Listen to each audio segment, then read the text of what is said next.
So, Super Mario 3D All-Stars just came out on the Switch, and I figured that I would review every single 3D Mario game, and I'm gonna do them in order. At the end of the Super Mario Galaxy review, I'll talk about 3D All-Stars as a collection. Let's begin. Super Mario 64 is an absolute classic that I have an insane amount of respect for, yet Nintendo's questionable design choices and lack of interest in improving it allow the age of this game to show. This is Nintendo's first 3D platformer, so it makes sense it would have some flaws, even without its age. But what's insane to me is how they got the movement controls completely right. Mario's movement feels great, and I love the way lawn jumping feels here. I think the ideal Mario moveset would take elements from every Mario game, but this is the baseline, and that's why I love it. Every move feels just as good as other Mario games, even though this game came out nearly 25 years ago. The movement control is great, but its camera controls on the other hand, yeah, the camera can be the issue because the N64 used a D-pad rather than a light stick. This means that it can only move in 4 directions rather than Odyssey's mostly free 360 direction camera. This would be fine if the levels were more linear like the Galaxy games in 3D World, but they're pretty open, causing some things to be blocked off since Lakitu is being weird. Now before we get into the main part of this video, the levels and missions, let's talk about structural. You can do the levels in multiple orders. You only need to get 1 star, then you can do whatever you want afterward if you don't like a mission. The problem with this structure would be that a player can just go straight to harder levels. But they solve this problem by making players get stars to unlock levels. In addition, the players will need to beat Bowser to unlock more floors of the castle. But there is another problem brought on by this. They can't really build off of anything because they don't know if a player did a mission that introduces a new mechanic. I love the Peach's Castle hub world and how it's structured. My one complaint is that I think it would have been nice to have a bowling menu where you can just access whatever levels and missions you have unlocked so you don't need to run around the castle and it can just be easy. But Nintendo was lazy with this port, so whatever. We'll have an entire section at the end dedicated to how this game would have benefited with more changes. Bob-omb Battlefield is a great way to start the game. It's a playground where players can learn how to move around like the castle grounds, but there's actual challenge and structural. Whomp's Fortress uses verticality in a great way. I love climbing up this place, and there is also an open area, but verticality becomes a serious issue later. In Bob-omb Battlefield, it's fine because it isn't the entire level and it's pretty easy. Whomp's Fortress is also fine because it's easy and the first level to really focus on this, but it becomes a problem later. Jolly Roger Bay is a fun water level. I obviously prefer how Mario controls on land, but the music and ambiance is great. It's also pretty open. A common theme with Mario 64 is that it isn't as good as later games. I don't give it a pass because it's old, but I still think we need to respect it. I may much prefer Beach Ball Galaxy, Starshine Beach Galaxy, and Lake Kingdom to Jolly Roger Bay. It doesn't mean it's bad. It just means that those games improved on it, making this one a bit less fun in comparison. Cool Mountain is another vertical level. The difference is that you don't start at the top. I really like this one. The slides are really fun, and I just enjoy snow levels. I also like the missions here. It's probably my favorite level in the game. And then you fight Bowser. We'll talk more about this later, but I think the boss fights in this game are really good.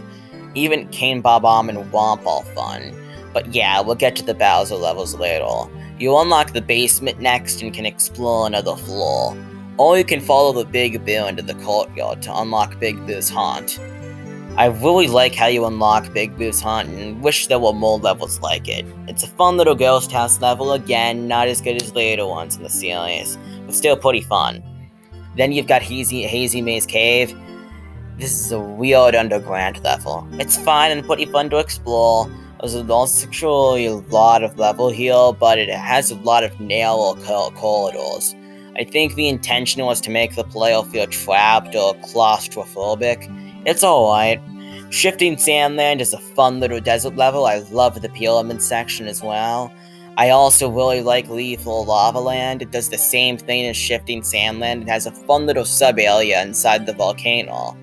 But the level is open and you're traveling different areas each time, which is a really good idea. Dio Dio Docks is another water level, and again, it's fine. Then you fight Bowser and unlock the third floor. Snowman's Land is just alright. It's another snow level, not as good as Cool Mountain, but still alright. Wet Dry World is depressing. I just dislike this level. The Cannon to Another Area idea is cool. It's another water level as well, which is like the third one. I mean, it's only kind of a water level because it can change it, but still. And it doesn't have the good music that Dio Dio Docks and Jolly Roger Bay have. I think part of the reason I dislike this level is just because of how it feels. The colors don't look good here, and it's a problem with the graphics of the N64 in general. In any other game on any other console, it would be fine. Tall Tall Mountain is another vertical level, and I really dislike this one. You constantly fall down, meaning that you need to restart, and it just isn't fun. After getting a stall, you need to do the same exact thing, except it boots you out of level. At least the slide is fun as usual. The level bootouts are pretty irritating, and they just put them out there to stretch out the game. And they don't even change anything in between missions. Like, at least change things up when you get up the mountain again. Tiny Huge Island is bad. It's just an interesting gimmick. It's just an irritating gimmick level. Its idea is cool, its execution is bad. The gimmick is interesting, sure, but a lot of the time, it's just really annoying. I like the Wiggle sub-area though, so, yeah. After collecting 50 stalls, you unlock 2 difficult stages, and they're terrible.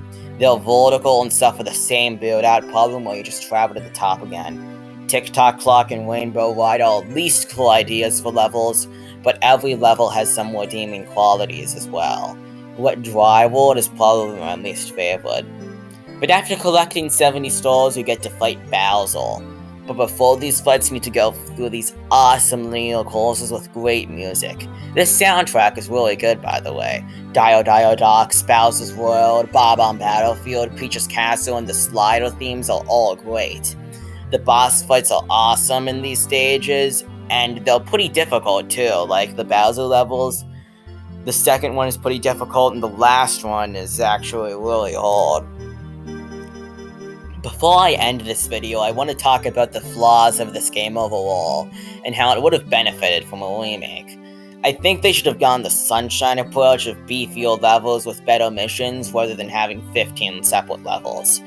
Changing things up from mission to mission, and combining levels that have the same theme, like combining the water levels and combining the snow levels, would be good too, but you can't really fix that in a remake. What I would have done is streamline a lot of the game and added new moves like the Wool from Odyssey. I also would have kept a lot of the DS missions and added new content. But Nintendo didn't want to do that. They want to preserve this game, even though they could sell the original version and a remake simultaneously. People love this game and are very nostalgic for it, but it has serious problems. And they can be fixed. Nintendo had an opportunity to do that, but they just didn't. They could have fixed the camera, added new content, fixed existing issues, and so much more. But they just didn't. So would I recommend this game? Well, we'll get into it at the end of the Mario Galaxy video. But yes, I think you should play a form of this game. It's an absolute classic that every gamer needs to play. I'd probably give it an 8 or 9 out of 10. Controlling Mario is just so fun, and I love the early missions, although it gets worse as you go on. But that's also a problem that Sunshine and Galaxy have. And you only need 70 stalls, so I just did the stuff I enjoyed. I didn't even finish Tick-Tock Clock or Rainbow Ride. Sunshine actually suffers from a lot of the same problems as Mario 64, but it improves on some as well and adds its own pros and cons, but we'll get into that next time. I have so much to say about these games and can't wait to review all of them. Thank you for watching. Leave a like, comment, and subscribe and hit that notification bell. Goodbye.